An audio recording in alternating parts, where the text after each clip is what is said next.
Hey everybody, so I wanted to make a quick video talking about my journey with social media.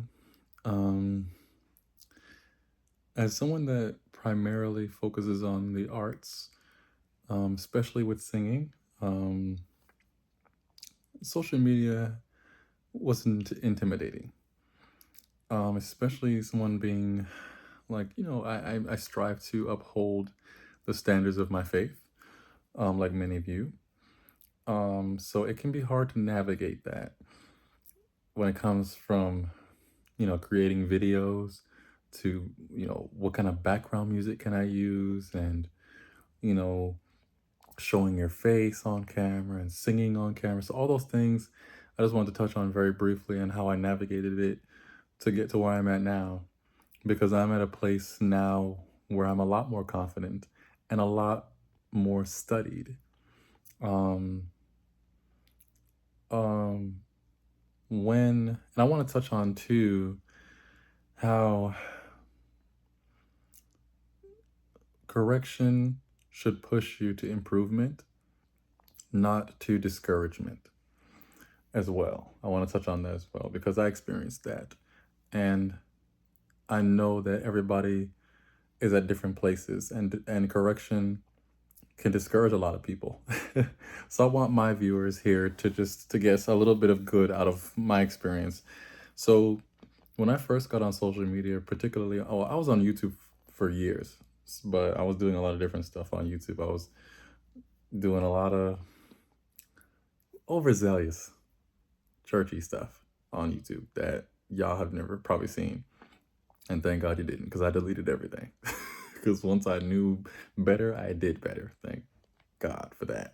I just don't have an interest in that being my whole identity as far as like what I put out. Because I have gifts. God has given me ideas and talent and so much I can stay in my lane. Let's put it that way. I have a lane and I want to stay in that. I don't want to jump on a bandwagon just because it may give me some sort of popularity. You know what I'm saying? I would rather have the attention of just a handful of people that can appreciate the gift that God has given me and the little lane that I'm in, you know? So I encourage you to embrace your lane, okay? You don't have to do what people are doing to gain clout or attention because you will always go further being authentically who you are, okay? That was a little sidebar. But um when I first started off, I was like, okay, I like to sing. So what I would do is I would hide in the camera. I would sing like this. I would do stuff like that because I didn't want people to think, well, if I'm in the camera, he's probably, oh, that's not humble. I had all those kind of thoughts too because I was like, oh, I don't want to show my face and be singing and just be in my flesh. That's nonsense. That's nonsense. Okay, you're on camera, whether you ask for it or not. We're in 2024. So I had good friends that talk some sense into me and let me say, hey, what do you know? You ought to show up. Show your face. Say your piece. As long as you apply wisdom to what you do, that's the key. And I think that's where people don't understand. They go a little too far with a combination of fear, embarrassment, and things like that. And then it just paralyzes them, right?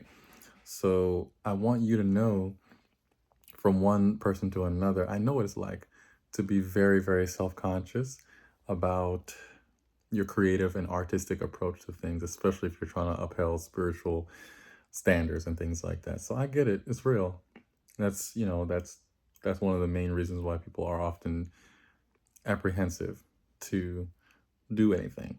But I don't want you to I want you to rise above that.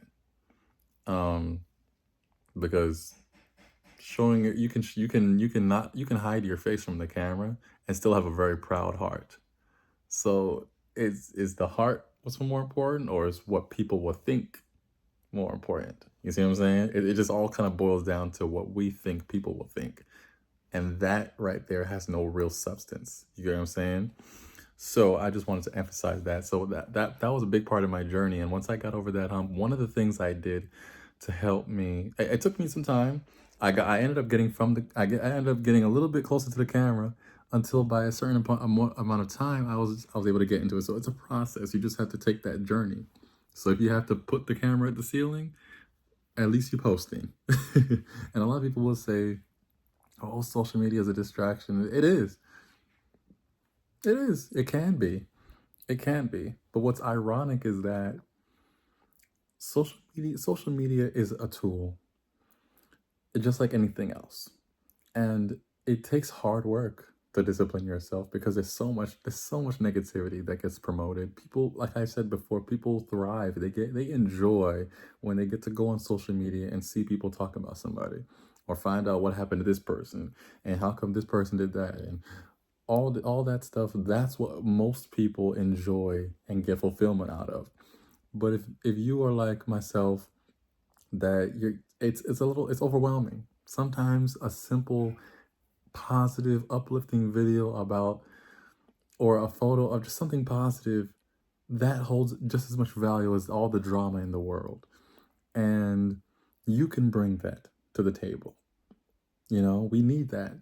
And one thing I did to help me overcome a lot of confidence issues with social media was just go live.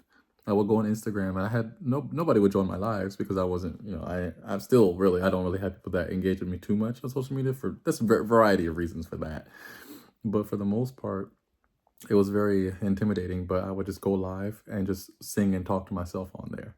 And so the more I did that, the more I was able to gain confidence to just really show up. And since then, I don't have any regrets because I've been able to really help and give people things from my mind and from the things I've wanted to share that have been a help, And so that makes it all worth it to me. It makes my time on social media worth it when I know that I can help give someone a little bit of a push forward that they needed to hear. A lot of the things that I talk about because it's things I wish I heard, you know? So I just want to take you on that small journey just to let you know that there is a need for what God put in you. And social media isn't the problem, it's people, you know? Um, a car won't start by itself. So is your social media and things like that. You know what I'm saying? If you engage with a lot of negative, and I know from experience, it's hard. It's hard to get away from the negative stuff. But if you're willing to take that journey and to take yourself out of this funk, you can do that. So I just wanted to share just a little bit as to my social media journey, and I'm so proud. I'm so proud, and this is why you really need good positive. You need positive people around you that won't shoot your ideas down all the time without really thinking it through and asking you what you think. Because the friends I had really was a important role in teaching me not just to jump on social media and just do nonsense. I had a lot of mistakes, but I learned a lot and they were encouraging. I remember, and I want to mention too about taking correction as well. Um, when I get corrected about anything, I told a friend the other day, you know, I'm very careful with everything I do musically, not because I'm worried if people will criticize me, but just because I want to do it right. That's it. People will still criticize you because they don't really know what they're talking about, and people just like to share their opinions regardless. But when you love what you do, correction doesn't derail you. And it didn't do that for me. It pushed me further, actually. And if I do the best I can with what I know, why would I have a regret? No.